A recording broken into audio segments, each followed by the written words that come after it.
These statistics seem really surprising about ChatGPT usage. I was puzzling over this for the last few days. So we've got the first surprising part. 14% of US adults who have used ChatGPT for entertainment, education, or work. Only 14%. So while it feels like, oh, everybody must have used ChatGPT by now, still only a tiny percent of US adults have used it. Then, further, you have, this is the statistics. The bottom one is the 50 plus range. This second to bottom one is ages 18 to 49. And ages under 18 would be interesting to know too. And then this is the combined one at the top. So say we'll just look at this combined one.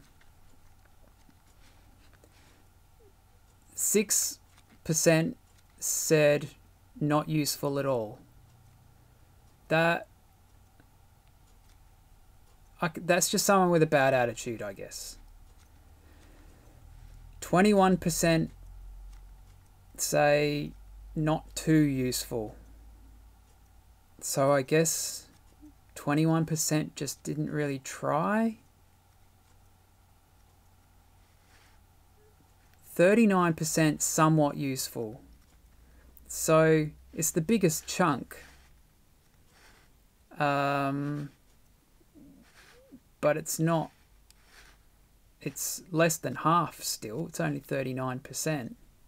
So it's a small percentage of people are saying that it's somewhat useful. Only 20% say very useful and 15% say extremely useful. Now, I would be in the extremely useful or more category. To say it's extremely useful is an understatement. And maybe I'm just, that's just hyperbole. Maybe I'm just getting overly excited. I don't think so. I can see it in perspective. 35%. So you add up these two, you get 35% are overwhelmingly positive. And 39%, I guess, is this people that go, oh, I can kind of, I guess I could use it? Who are these people that can't see that it's absurdly useful? And what's the difference with the age groups? For some reason, older people, 50 plus, you got a bigger chunk of them saying that it's useful, but then a smaller chunk saying that it's extremely useful.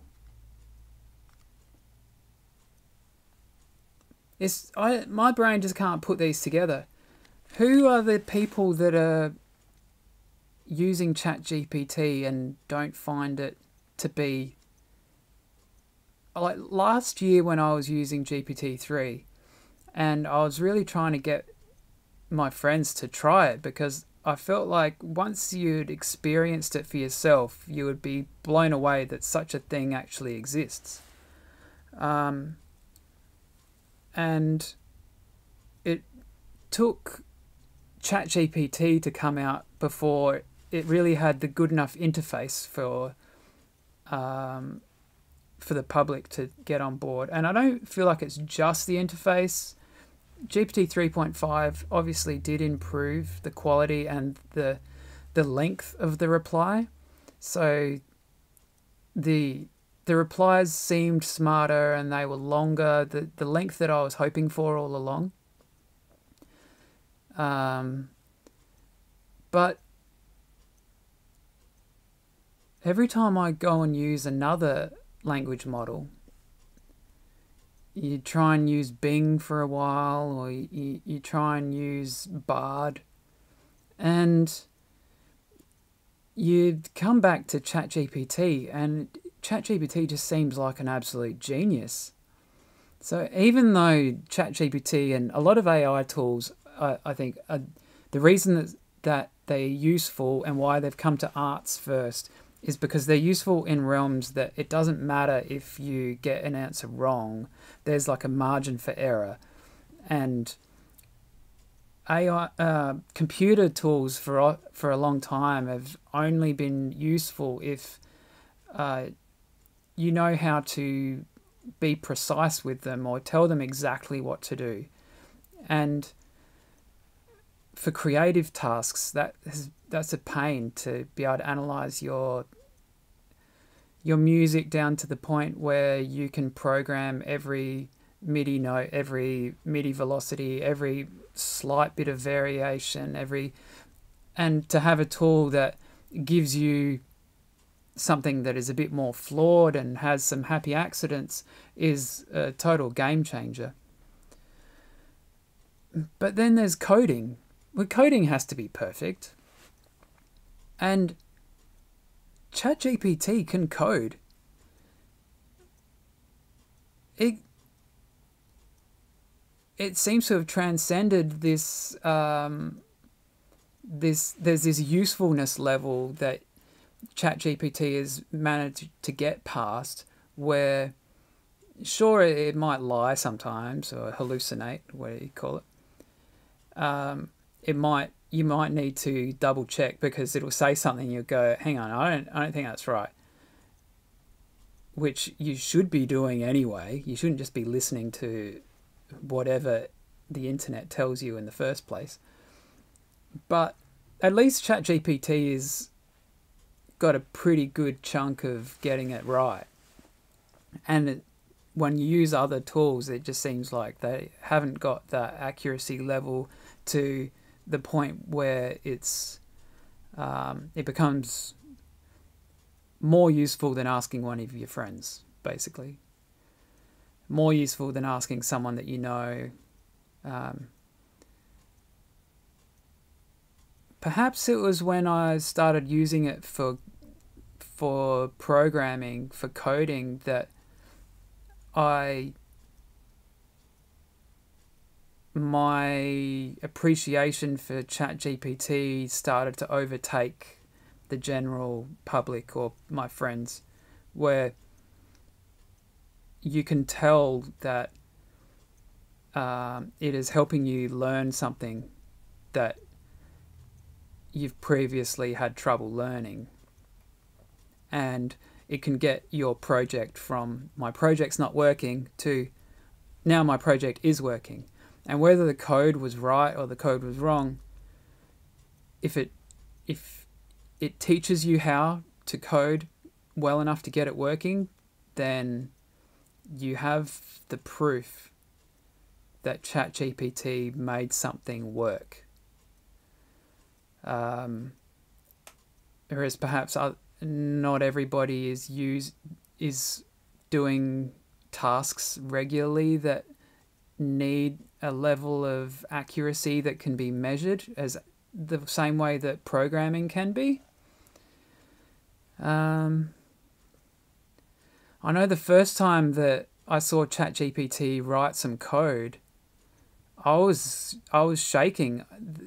To watch it type the code out, just to see a computer write the language that a computer reads, it's got like a self-replicating machine, organic quality to it almost. A bit like when the 3D printers make another 3D printer. Like I remember there was that self-replicating project a while ago, before there was cheap 3D printers, and someone would donate or sell you the parts to put together a 3D printer, and they'd made them on their 3D printer, and the deal is you have to, once you get your printer built, you have to pass on the favor to the next person, and it's this like self-replicating machine idea. And I think watching an AI code, watching a computer write code, it feels like that.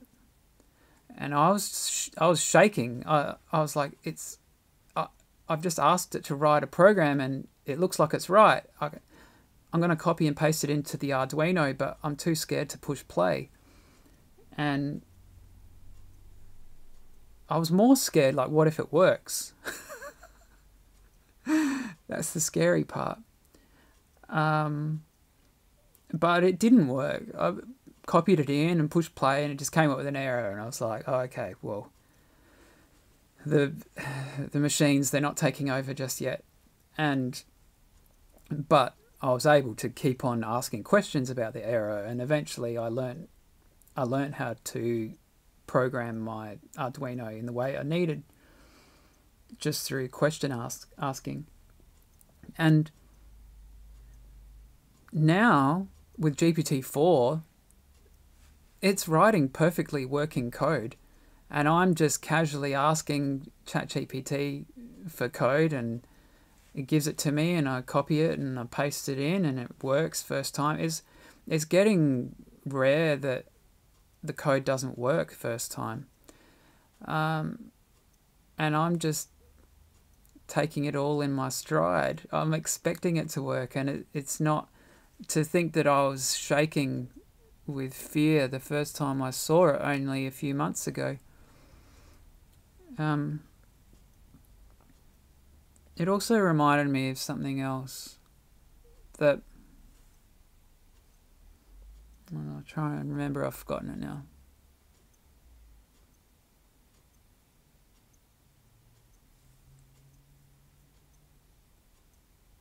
Yeah, no, it also reminded me when I just said before that I kept asking questions, and I wonder if this is it. I remember in primary school and in high school, I did really badly. The teachers hated me. But I was more annoying than a bad student because they could see that if I would just try, then I would actually be quite good, and I just didn't seem to be able to try. So I just didn't care. In my memory, I was asking why, and they couldn't give me a good enough reason why. Today we're doing this. Why? Because I said so. I'm like, but why? And you know how kids, when that's like a real typical annoying child. It's like, why, Dad? Why? Oh, because this. Why? Because this. Why? And just to keep saying why, and it gets irritating. And AI lets you do that. You can ask so many questions. I remember when I went to university eventually, even though I got straight zeros for high school, eventually I started going to uni as an adult student, and one of my report cards said, Danny asks a lot of questions in the good way, or in the good sense. And I thought that's a weird thing to write in a report card. Like I'm supposed to, the reader is meant to assume that someone that asks questions is bad. Is like, when I say Danny asks a lot of questions, you would think that's an insult. So why would that be an insult? Why would you have to add like a tagline like in the good way? And I mean that in a good way. Or I think I've always asked a lot of questions, and people have found it annoying. And the rest of the class wants to move on, and I'm still stuck on something because I don't think I've been given a good enough reason to move on. And AI is machine that I can just keep asking a lot of questions. And maybe not everybody needs that. Maybe not everybody wants that. Maybe that's the difference in these percentages. So maybe all of these people down here, they're just people that are not really interested in asking questions. And then the people up here just can't believe that they have someone to ask all of the questions that they've always wanted to ask. Because I think a lot of people, probably all these people in the middle, they use the internet in a passive way. They want to use the internet as entertainment. So people have used ChatGPT for entertainment. People, they go on the internet as an alternative to watching TV. They want there to be content for them to zone out to. Whereas I want to engage with the content, and I want the internet to feed me the things that I want, even though it manipulates you far more than television does. But the reason I got into using a computer was because it felt really self-driven. Whereas nowadays computers control you, and ChatGPT is so self-driven. Like, ChatGPT doesn't try and control you at all. You only get out what you put in. It bounces off. You don't. Sometimes computer tools, you actually only get exactly what you put in, and it's really quite frustrating, because if you're making music or a video, when you realize, like, oh, I've got this really perfect digital footage, it doesn't look good. Why doesn't it look like a movie? Oh, because you have to slightly add some artifacts so it looks like film grain, or maybe tweak the colors so the colors aren't so perfect. All of the imperfections have to be done one by one intentionally, because otherwise the computer will just give you perfection and it won't look nice. And the same with music. You have to add all these imperfections in. And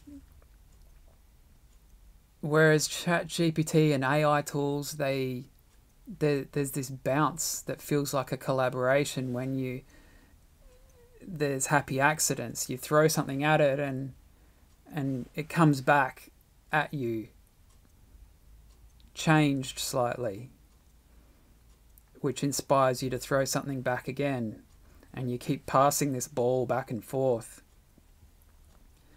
and watching it bounce against this mirror of yourself almost.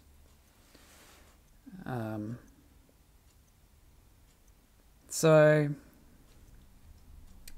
maybe its usefulness, AI's usefulness is a reflection of yourself, I guess. But the short version, only 14% of American adults have even tried ChatGPT. So, and a whole bunch of them don't even think it's that impressive. They don't know. They don't know what's coming. It's impressive. Give it more of a chance, all you people, especially you down here. All right. Well, that was just a little bit of a rant, bit of a thought. I'll see if I feel like posting this. See ya.